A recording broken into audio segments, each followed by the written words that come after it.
पहला महीना पढ़ाया, दूसरा महीना पढ़ाया, तीसरे महीने जब एग्जाम आया तो काफी सारे लेक्चर हुए, पर पढ़ने का समय नहीं मिल पा रहा था। आपकी जब मेरी तीसरे महीने सैलरी आई तो सैलरी आई 29,000 रुपए, जो क्लर्क की सैलरी से ज्यादा थी उस समय की अगर मैं बात करूं तो। बोलते हैं ना, जो किस्मत में लिखा हुआ होता है उसको कोई नहीं टाल सकता। एग्जाम भी निकला, इंटरव्यू तक भी पहुंचे और लगा यार इस बार तो नौकरी पक्की है और ये रोज डेली पढ़ाने के झंझट से मुक्ति मिल जाएगी। पता लगा कि 0.25 से मेरा रिजेक्शन हो गया।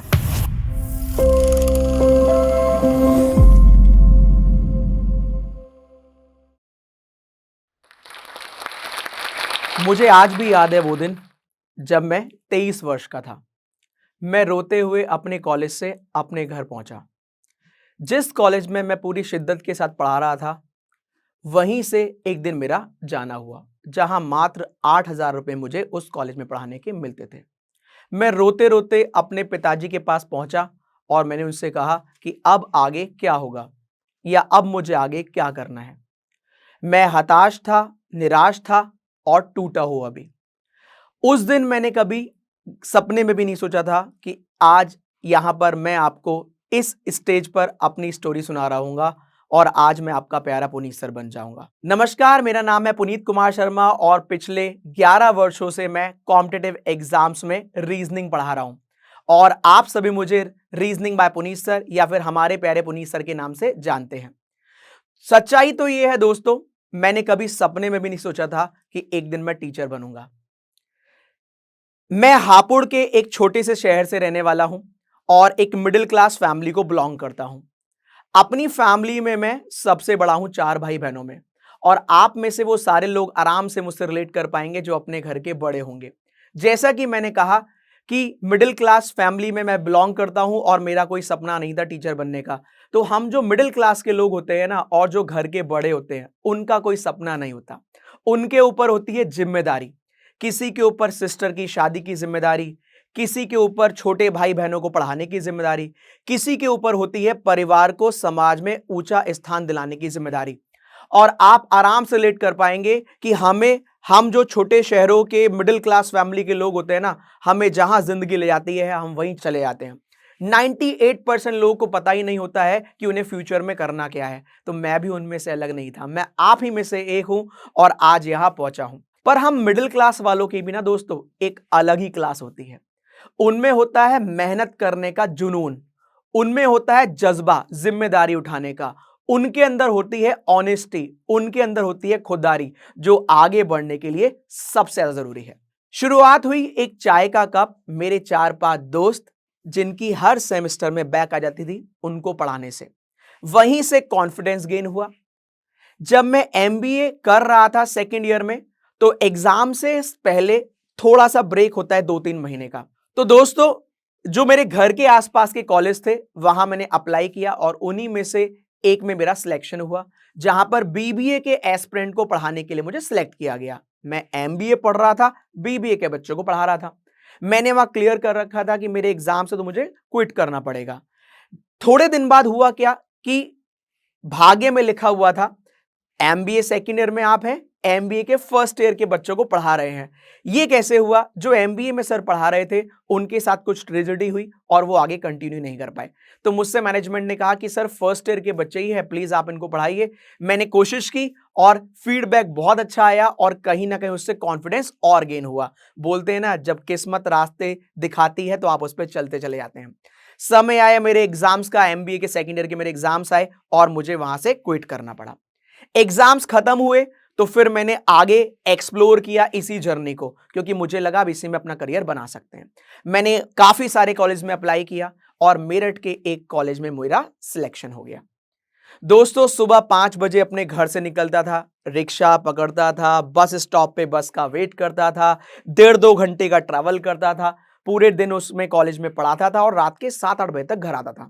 लेकिन इतना सुकून की लाइफ चल रही थी, लग रहा था कि अच्छा खासा करियर इसमें बनाया जा सकता है, क्योंकि जब बच्चों का प्यार मिलता है ना तो सारी तकलीफें इंसान भूल जाता है और लगा हाँ इसमें आप आगे चल के कामयाब भी हो सकते हैं।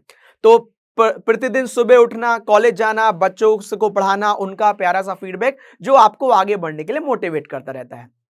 चलता रहा, ये 1 महीने हुआ, 1.5 महीने हुआ, 2 महीने हुआ और पूरी शिद्दत लगा दी। मैंने कहा अच्छा खासा चीज़ चल रही है, इसको आगे कंटिन्यू करते हैं। फिर आया वो पहलू जब मैं एक दिन कॉलेज पहुँचा, तो मुझे कॉलेज में बोला गया सर आज आपको क्लास नहीं जाना है। मैंने सोचा पता नहीं क्यों क्लास नहीं जाना है, ऐसा क्या हुआ? बोला आपको आज मैनेजमेंट ऑफिस में आना है।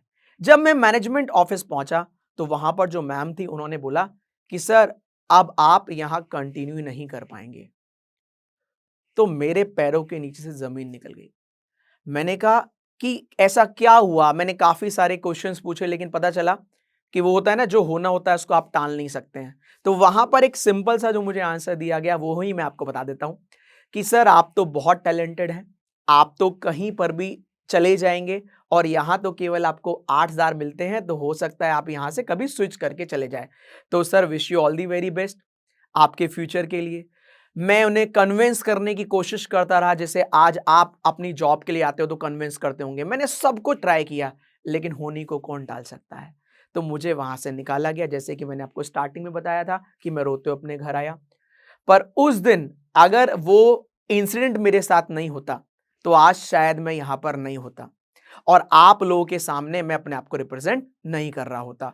वो दिन आज जब मैं याद करता हूं, हमें लगता है ना कि मोटिवेशन हम सुन रहे हैं, लेकिन जब अपने ऊपर बीतती है तब पता लगता है कि वो यार वो फेज ना बहुत खतरनाक था। वो हैंडल करना भी कितना मुश्किल होता है। मोटिवेशन किसी को देना उतना ही आसान है, लेकिन अपने ऊपर बीते तो वो इंप्लीमेंट करना बहुत ही मुश्किल। और ये लाइफ में मेरे साथ हुआ है। तो मुझे पता है जब मैं या कोई और जब आपको मोटिवेट करता होगा, तो अंदर ही अंदर जिस पे बीतती है वही दोस्तों जानता है। मैं उस दर्द को समझ सकता हूं क्योंकि वो मैंने झेला है। अगर आगे चले तो मैं आज आपको ये गारंटी से बोल सकता हूं कि हर दिन मैं उस कॉलेज के दिन को जब याद करता हूं तो ऊपर वाले को और उन कॉलेज वालों को थैंक यू बोलता हूं कि शायद अगर वो दिन नहीं आता तो ये दिन तो सपने में भी नहीं आ पाता। तो जैसा कि मैंने आपको बताया कि वहां से मेरा रिजेक्शन हो गया। अब जिंदगी को फिर से शुरुआत करनी है। आप लोगों को भी समझ में नहीं आता होगा कि ये पढ़ लिया, ग्रेजुएशन कर ली, पोस्ट ग्रेजुएशन कर ली, अब आगे क्या करें। सेम ऐसा ही मेरे साथ था कि अब क्या करें। मैंने अपने एक दोस्त को जो आगरा में रहता है, दीपक, उसको मैंने कॉल किया। मैंने पूछा अब आप क्या कर रहे हो? तो उसने बताया कि वो कंपटीशन की तैयारी कर रहा है।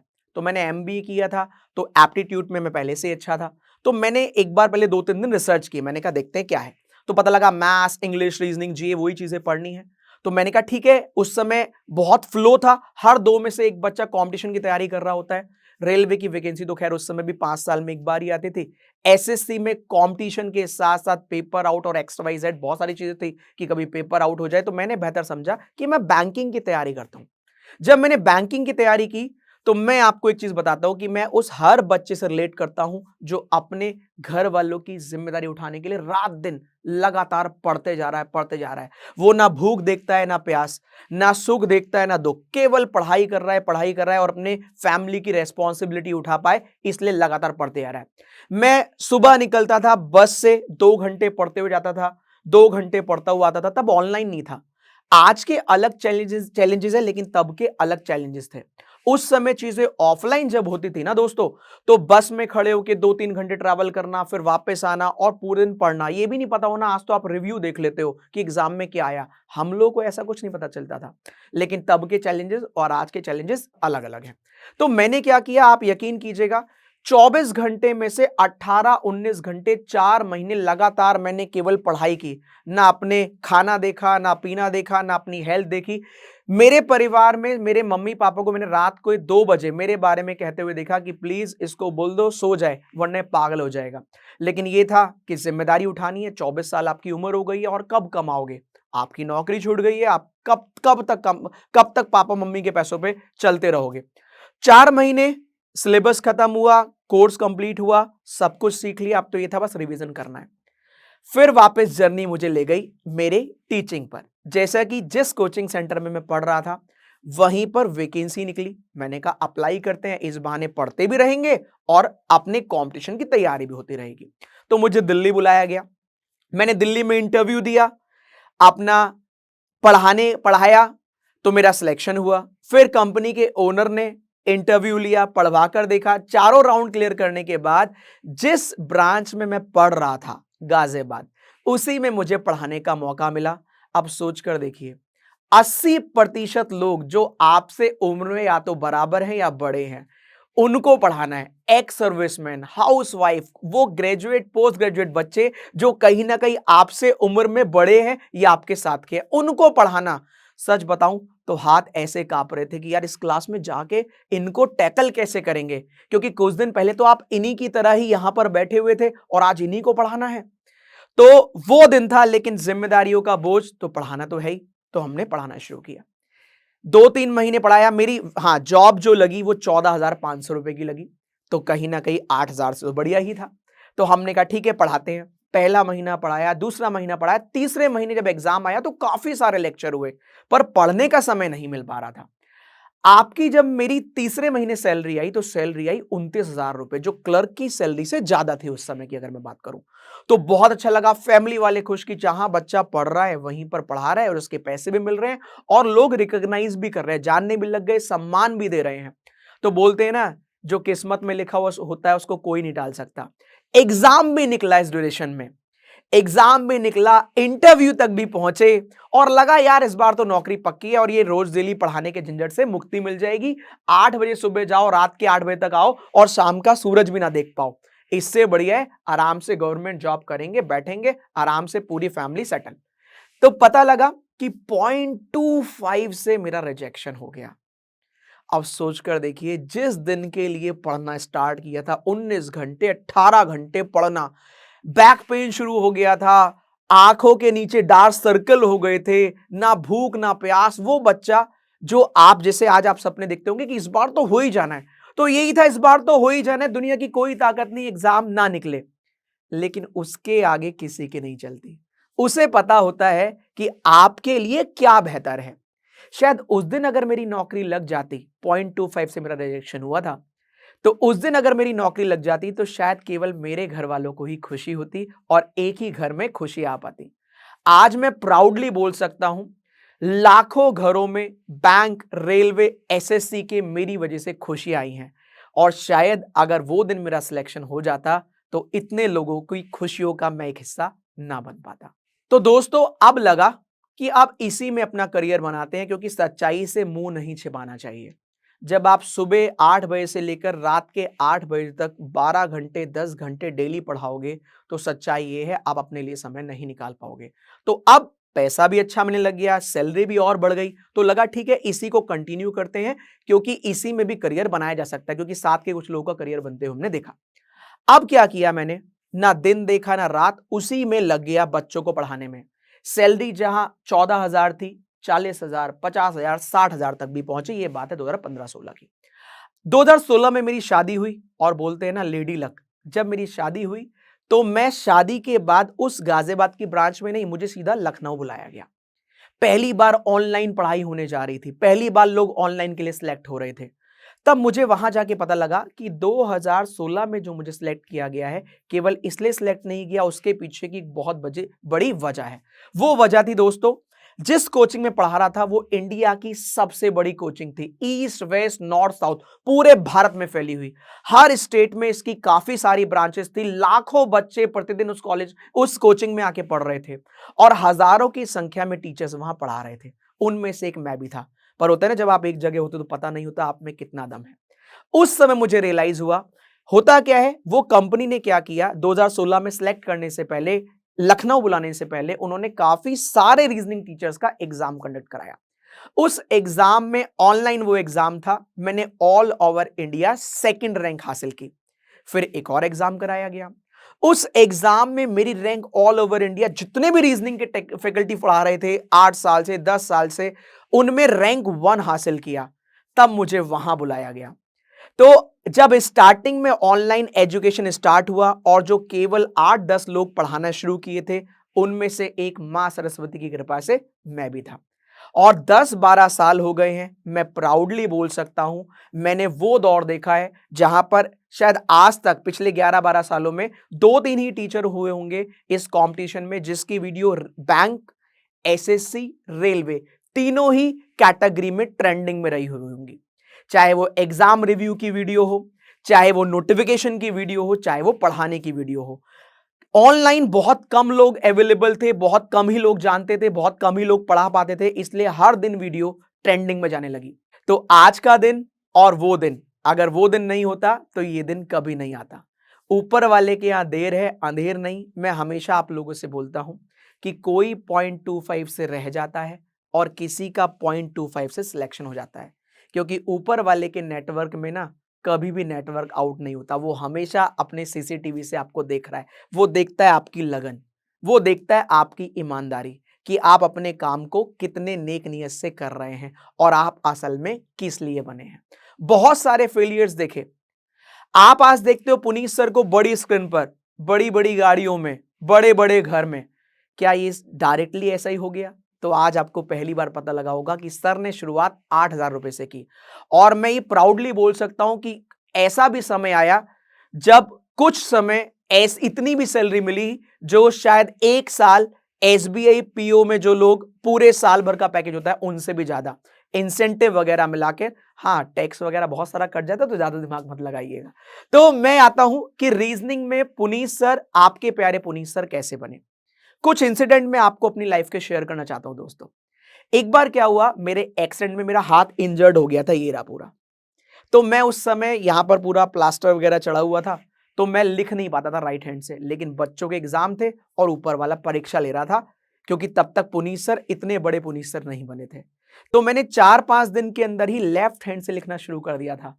और आज मां सरस्वती की कृपा से मैं राइट और लेफ्ट दोनों हाथों से लिख सकता हूं। दोस्तों, आप जितने भी एस्पिरेंट का फ्यूचर में एग्जाम है, कभी कभी आपके साथ भी ये होता होगा कि आपका 1 नंबर से 2 नंबर से सिलेक्शन नहीं हुआ। जैसा कि मेरी लाइफ में आपने चेंज देखा, जो ऊपर वाले ने लिखा वो बेहतर लिखा, ऐसे ही आपकी लाइफ में भी हो सकता है क्लर्क की जॉब ना हो, पीओ की जॉब हो, इस वजह से आपका सिलेक्शन नहीं हुआ। कुछ लोगों का आरआरबी में सिलेक्शन नहीं हुआ तो क्या पता आपका सिलेक्शन एसबीआई में हो जाए। कुछ लोगों का आईबीपीएस में सिलेक्शन हो जाए। तो आप नेक मकसद से पढ़ते रहिए, अपना काम करते रहिए। मैंने बोला ना, हमारी लाइफ में जो राइटर है, स्क्रिप्ट राइटर, वो कभी भी किसी की भी स्क्रिप्ट खराब नहीं लिखता है। तो आपकी भी लाइफ में वो दिन आएगा जिस दिन लिखा होगा यू आर सिलेक्टेड। बस इंतजार कीजिए सही पल का। रास्ते कभी भी सीधे नहीं होते, लेकिन चलने वाला अगर थकता नहीं तो मंजिल जरूर मिलती है। जाते जाते दोस्तों, आपको एक सलाह देना चाहता हूं अपने पिछले 11-12 साल के एक्सपीरियंस से। हम मिडिल क्लास वाले लोग ना इन्फ्लुएंस बहुत जल्दी हो जाते हैं कि इसने ये कह दिया तो ये करने लगते हैं, उसने वो कह दिया तो ये करने लगते हैं। तो दुनिया का सबसे बड़ा रोग क्या कहेंगे लोग, ये आपने सुना होगा। आपने सुना होगा कि लोग बाज का एग्जाम्पल देते हैं। आपने बहुत बार सुना होगा, गूगल करेंगे तो भी आपको मिल जाएगा कि जब बहुत तेज बारिश पड़ती है तो सारे पंछी अपने घोंसले में छिप जाते हैं, लेकिन बाज ना आसमान के ऊपर उड़ जाता है और आगे निकल जाता है। तो ये पॉजिटिव एग्जाम्पल लोग आपको देते हैं। लेकिन अगर यही बाज गलती से उस तूफान में गिर जाता और मर जाता तो इन लोगों को कहते हुए कोई फर्क नहीं पड़ता कि जब सब लोग अपने घर में छुप रहे थे तो इस बाज को पागलपन क्यों चढ़ रहा था कि मैं और ऊपर उड़ूंगा, बादलों से ऊपर उड़ जाऊंगा। तो दुनिया की परवाह करोगे तो नॉर्मल जिंदगी जीते जीते ही आपकी लाइफ खत्म हो जाएगी। एक्स्ट्रा ऑर्डिनरी करने के लिए एक्स्ट्रा ऑर्डिनरी सोचना पड़ेगा और एक्स्ट्रा ऑर्डिनरी मेहनत करनी पड़ेगी। मेहनत से कॉम्प्रोमाइज मत कीजिए, ऊपर वाला देने में कभी कॉम्प्रोमाइज नहीं करेगा। कि पुनीत सर, इतने बड़े पुनीत सर ऐसे ही नहीं बन गए, उनके पीछे का संघर्ष, उनके पीछे की कहानी आज आप तक पहुंचेगी। दोस्तों, यहां पर पहुंचने में केवल मेरा ही नहीं, मेरी फैमिली, मेरी वाइफ, मेरी डॉटर, मेरे मम्मी पापा, मेरे भाई बहन, मेरे मामा मामी, मेरे नाना नानी, पूरी फैमिली का बहुत सपोर्ट रहा। मेरे दोस्तों का, मेरे एक बहुत खास इंसान शिवम का बहुत सपोर्ट रहा, जिन्होंने पुनीत को पुनीत सर बनाने में बहुत बड़े योगदान निभाया है। तो आप सभी को तहे दिल से शुक्रिया। जोश टॉक की पूरी टीम को बहुत बहुत धन्यवाद कि उन्होंने मुझे मौका दिया। Once again thank you so much और wish you all the very best.